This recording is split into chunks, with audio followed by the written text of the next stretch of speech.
జరిగినన్ని మనకి కనెక్ట్ అవుతాయి ఈ మూవీలో. నాకైతే బాగా నచ్చేసింది. నాకైతే 3 hours 50 minutes వర్త్ అనిపించింది. నేను పెట్టింది 570 రూపీస్ టికెట్. 570కి ఒక 100 రూపీస్ ఎక్కువ వేసినా బాగా వచ్చేసాను. మాకి ఇప్పటికి నాకు ఆ బీజిఎం అనేది బాగా యారీ యారీ అని వస్తుంది చూడండి. ఆ బీజిఎం ఇంకా మైండ్ లో తిరుగుతుంది. అసలు సూపర్ ఉంది. ప్రతి ఒక్కటి బీజిఎం బాగుంది, సాంగ్స్ బాగున్నాయి, యాక్షన్ ఫైట్స్ అసలు వేరే లెవెల్. చెప్తాను ప్రతి యాక్షన్ కి గూస్ బంప్స్ వస్తాయి చెప్తాను.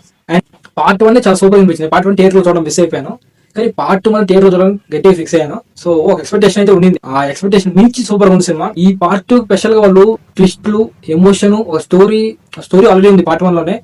దీంతో పాటు పార్ట్ 2 లో స్టోరీతో పాటు ఎమోషన్ ట్విస్ట్లు పెట్టారు. అదైతే మైండ్ బ్లోయింగ్. చెప్తాను ఒక 2 ట్విస్ట్లు ఉంటాయి సినిమాలో. ఇంటర్వ్యూ ఒకటి, క్లైమాక్స్ ఒకటి. నేను ఇక్కడ చెప్పలేను, మీరు థియేటర్ గా చూడండి. చెప్తున్నా 2 ట్విస్ట్లు అయితే మీరు మైండ్ బ్లోయింగ్. ఎవరు ఎక్స్పెక్ట్ చేయాలి ట్విస్ట్ కూడా. ఆ 2 ట్విస్ట్లు అయితే అసలు మైండ్ బ్లోయింగ్. నాకు ఆ 2 ట్విస్ట్లు చూసినాక నేను షాక్ అయ్యాను. ఇంటర్వ్యూ ట్విస్ట్ ఉంటుంది, క్లైమాక్స్ అయితే అది వేరే లెవెల్ ట్విస్ట్ అవ్వాలి. యాక్టర్ పర్ఫార్మెన్స్ విషయానికి వస్తే అయితే ప్రాణం పెట్టేశారు. ఆయన యాక్టింగ్ లో పర్ఫెక్ట్. సో ఈ సినిమాకి అయితే ప్రాణం పెట్టేశారు. మామూలు కాదు ఆయన పర్ఫార్మెన్స్, అసలు వేరే లెవెల్. చెప్తాను ఆయన సీన్ అంతా గూస్ బంప్స్ అంత బాగా చేశారు.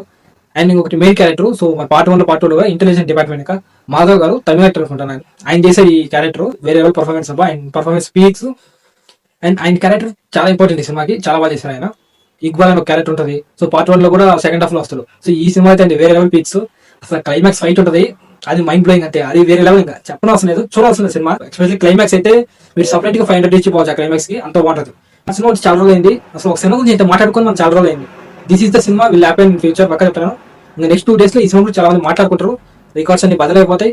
అండ్ ఎస్పెషల్లీ ఇండియన్ ఇండస్ట్రీకి మళ్ళీ తిరగరాసుకుంటారు రికార్డులను ఈ మూవీతో. యాక్టర్స్ అందరూ, సో అక్కడ ఉన్న పొలిటీషియన్ గా చేసిన యాక్టర్స్ కొంతమంది, వాళ్ళందరూ ప్రతి ఒక్క యాక్టర్స్ బాగా చేశారు. అండ్ హీరోయిన్ క్యారెక్టర్ కూడా చాలా బాగుంటుంది. హీరోయిన్ క్యారెక్టర్ వల్ల కొంచెం ఎమోషన్ కూడా మనం ఫీల్ అవుతాం. చాలా బాగుంటుంది. ప్రజెంట్ చేసిన ప్రతి ఒక్క actors, villains, main roles, supporting roles ప్రతి ఒక్కరు బాగా చేశారు. ఓవరాల్ బీజిఎం బాగుంది, సాంగ్స్ బాగున్నాయి, అన్ని బాగుంది సినిమాకి. ఫైట్స్, యాక్షన్, కెమెరా వర్క్ కూడా చాలా బాగుంది. Fantastic camera work. And editing కూడా చాలా బాగా చేశారు. అంతా బాగుంది. అండ్ ఇంకొక హీరో గురించి మాట్లాడుకోవాలి. ఆ హీరో ఎవరు, డైరెక్టర్ ఆదిత్య ధర్ గారు. వేరే ఎవరు రాశారు. సో ఆయన తీయడం స్పెషాలిటీ. ఎంత బాగా తీశారంటే అసలు చెప్తున్నాను మైండ్ బ్లోయింగ్. డైరెక్టర్స్ రావాలి చాలా మంది. ఆయనకైతే